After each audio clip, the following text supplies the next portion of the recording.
రాష్ట్ర ప్రజలు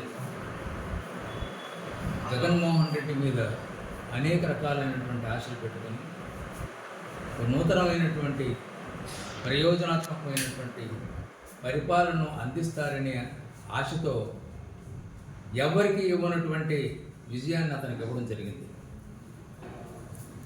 శాసనసభలోనే కాకుండా పార్లమెంటుకి, అదేవిధంగా స్థానిక సంస్థలకు కూడా అత్యధికమైనటువంటి విజయాన్ని అందించారు. కానీ జగన్ అదంతా కూడా దుర్వినియోగం చేసి రాష్ట్ర ప్రజలు ఇచ్చినటువంటి విజయాన్ని తాను ఒక నియంతగా ప్రవర్తించడానికి కారపడవడం అనేది జరిగింది. రాష్ట్రానికి తాను అధిపతిని, యజమానిని, ప్రొపరేటర్ని భావించాడు తప్ప ఒక ట్రస్టీగా రాష్ట్ర ప్రజల ఆస్తుల్ని కాపాడాలని కానీ సత్పరిపాలన అందించాలనేటువంటి ఉద్దేశం కానీ ఆయనకు లేకుండా పోయింది. కాబట్టే ఆనాడు అతనికి ఎటువంటి గెలిపించారో ప్రజలు, ఈనాడు అంతకంటే మించినటువంటి ఓటమిని ఇవ్వడం జరిగింది. కానీ ఆయన బుద్ధి మాత్రం రాలేదు. తాను ఎందుకు ఓడిపోయాడో, ఏ గూండాలని, ఏ భూ కబ్జాదారుల్ని, ఏ లోఫర్లను, ఏ డాఫర్లను, ఏ బ్రోకర్లను ప్రోత్సహించి ఈ విధంగా ఓడిపోయాడో తెలుసుకోలేక ఇంకా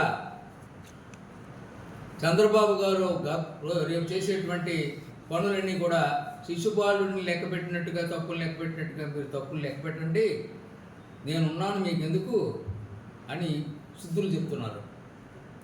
నిన్న జరిగినటువంటి శాసనమండలి, శాసనసభ, పార్లమెంటు సభ్యులు వీళ్ళందరినీ ఈవేళ జ్ఞాపకం వచ్చారు ఆయనకి. వాళ్ళకి పిలిచి చాలా సూచనలు ఇవ్వడం అనేది జరుగుతుంది. ప్రధానంగా చంద్రబాబు నాయుడు గారు ఈ భూ సంరక్షణ భూ యాజమాన్య చట్టం ఏదైతే రద్దు చేశారో అది శాసన సభలో పూర్తయిన తర్వాత, మంజూరైన తర్వాత శాసన మండలికి వస్తుంది. శాసన మండలికి వస్తుంది కాబట్టి ఆ చట్టాన్ని రద్దు చేసినటువంటి ఆ విధానాన్ని మీరు అడ్డుకోండి. ఇది రద్దు కావడానికి వీల్లేదు. నేను పెట్టిన చట్టాన్ని అలా ఉంచవలసిందే.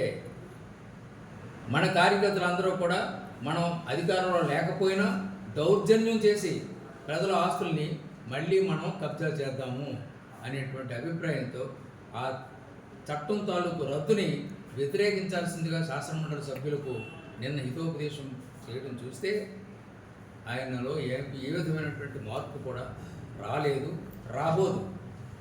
ఎవరైనా ఓడిపోయినటువంటి